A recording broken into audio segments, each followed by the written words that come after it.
ऐसे मूर्ख चोरों को तो भगवान भी ना बचाए। एक बार तीनों चोरों ने रमन, राका और घिसा एक बड़े बैंक में डकैती करके सारा माल उड़ा दिया। पुलिस को खबर हुई, तीनों चोरों को पकड़ने के लिए तलाश करने लगी, मगर तीनों चोर पास ही के एक घने जंगल में छुपे थे। तीनों चोरों ने देखा कि जंगल में बहुत सी हड्डियां बिखरी पड़ी हैं। रमन ने अनुमान लगाकर कहा, ये तो किसी शेर की हड्डियां हैं। मैं चाहूं तो सभी हड्डियों को अपनी विद्या के ज्ञान द्वारा जोड़ सकता हूं।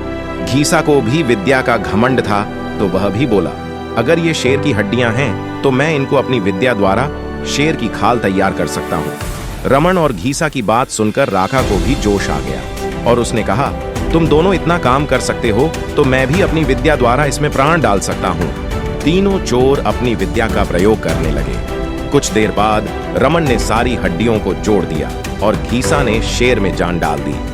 थोड़ी देर में तीनों चोर सामने एक जीवित भयानक शेर को देखकर थर थर कांपने लगे, मगर शेर के पेट में तो एक दाना नहीं था। वह भूख के मारे गरजता हुआ तीनों चोरों पर हमला कर बैठा और मारकर खा गया। शेर मस्त होकर घने जंगल की ओर चल दिया।